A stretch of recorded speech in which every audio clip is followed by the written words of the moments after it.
In historic preservation circles, you often hear the term eyesore. Take a look at this building, for instance. What do you see here? Would you call this building a dump?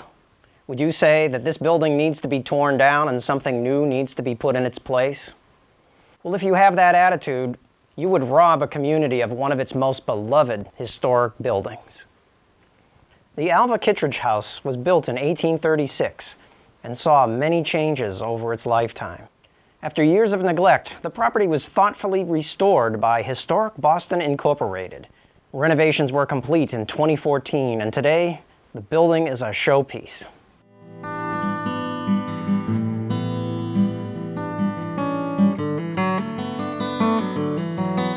The Alvah Kittredge Park row houses were built in the 1870s, and unfortunately, time was not too kind to them either. But Historic Boston Incorporated rose to the challenge, and these buildings were also renovated. So on this edition of No Country for Old Buildings, we have a special guest. Why don't you introduce yourself? I'm Kathy Kottaridis from Historic Boston. Right. Historic Boston works with market forces like any other developer. We are a nonprofit developer, but we also rely very much on using our nonprofit status to raise money and to also take the time and use our long-term view.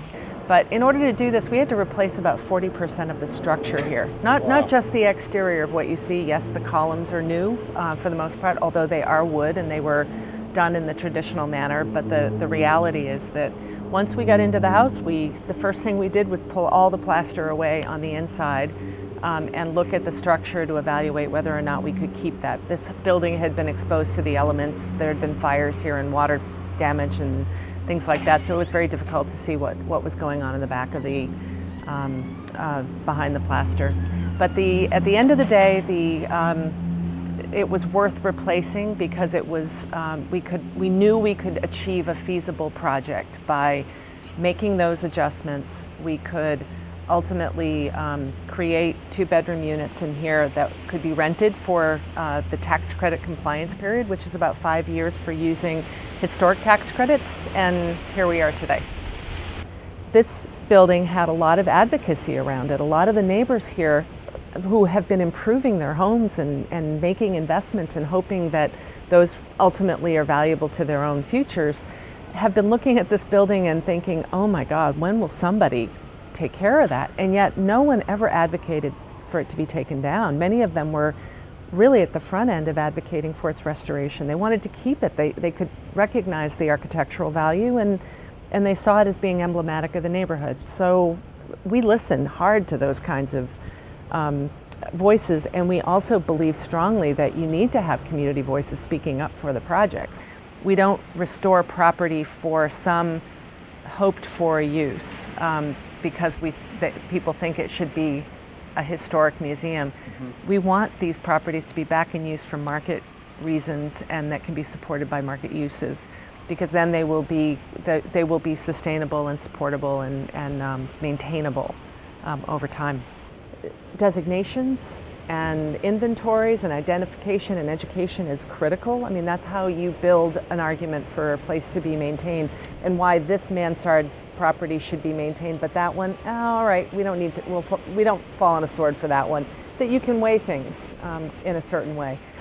Nobody wanted to lose this. Everyone wanted to see it restored, and the value of that charitable money was in those elements. The creation of housing, the social benefits of creation of housing, the social benefit of restoring an emblematic piece of local history, the unusual Greek Revival building that this is. We have like 2 of these. We're now on to another one in Mattapan, which is a neighborhood with very weak markets, very weak, but a wonderful property with a house and a barn and land and an opportunity for urban farming, which that neighborhood deeply desires. And we're on to our next $1 million gap. You got your hands on the property and are going to fix it up. I look at that as an example of, in Beverly, the politicians would say, well, saving a farmhouse would cost us a new police station because we could have big development here. Right. And that seems to be the mindset in the suburbs. Here in the big city, you get these big ideas. Yeah. Redeveloping a 2-story building might deny you the opportunity to build a 6-story building. And that is true, and I think we should be very proud to be able to maintain a historic building if it's worthy of preservation and if it's got a great story and something that's meaningful, because it establishes character for a neighborhood in ways that new construction might not for a very long time. Okay. So I think we have to stand on the confidence that historic buildings define the communities that we live in, because what else will? What are the benefits of preserving these buildings? I think most people agree now. Most people who study cities, and it doesn't matter where they are, realize that you have to have a diversity of circumstances in terms of scale of buildings, scale of certain neighborhoods, characteristics of neighborhoods, because that's what attracts people to not just come there and live there for a while, but to stay there, raise families there, and hopefully continue to make investments. So it makes other sense. It has other ripple effects. But I do think that that preservation is very much about revitalization, and I think we're crazy if we think that we can set it apart from that argument. And revitalization is not just taking the most blighted, it's also looking at opportunities to expand the economic value of historic buildings. And it's worth having the debate. I think the good news is that if no debates are going on, you got to wonder, how lively your community is. Well, it seems like there's no debate because there's no room for debate. There are people that are making all the decisions. And if you bring an idea that may be a little different, you're ignored. I think most people in the neighborhoods here would tell you that if they waited for the city fathers to ask them their opinion, it would never happen. So the reality, and I think the city fathers have also learned that they have to now ask, because the communities will land on their doorstep. So activism is really important. Need to really get out there and advocate, because otherwise you're going to get what you advocate for, and if you don't, you get nothing. Yeah. So it's important. Okay, you showed us a picture of people standing in front of this building, and it struck a chord with me because you talked about how the community really loved it, and this one old building unified the community. Yep. What do you have to say about that? Quick thoughts. Well, when we dedicated this building, we were ourselves tremendously heartened by the show of support and the good feeling here that night. I mean, it was, you don't get many of those, and it really was an incredible testimony to how much the community valued this. And it wasn't just folks from this immediate neighborhood. People came from all over who knew this house.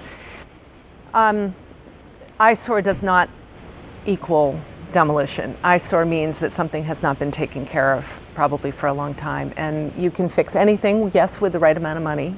And money is probably the issue at the end of the day. But it is that mix of, and that balance of determining what is, what's worthy of being preserved with what can be preserved. And I don't know that those conversations always happen.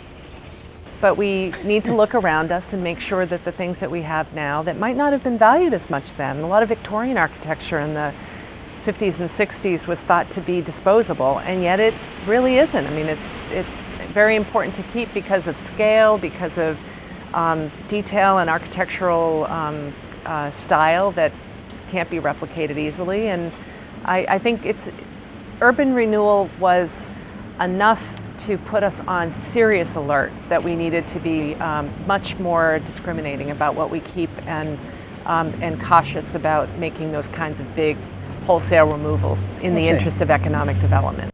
It's clear to me that a lot of people have a good, positive gut reaction to historic places, beauty, and the balance that this Greek temple represents, for example.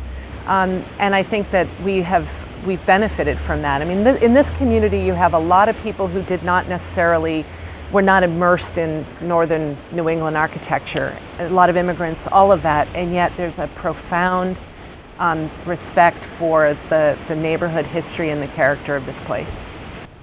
I have to say, cities are dynamic, and we have to try to make the best decisions we can, not listen only to economic arguments, which I think reinforces your point. These are not just about economic arguments. They've got to make some sense, because we can't go bankrupt on these matters. But the fact is that we also have to stand on some principles around historic preservation, around neighborhood history, around community history, because we will have those moments where we go, God, somebody had saved that.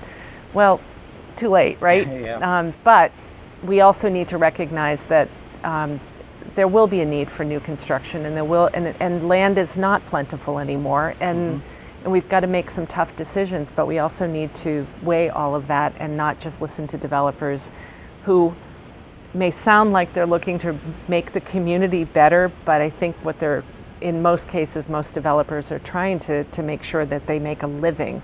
Can't fault them for that, but it's up to the community and public officials to make sure that they're parsing that argument, to make sure that they understand exactly where the community benefit lies. Last question. Yeah.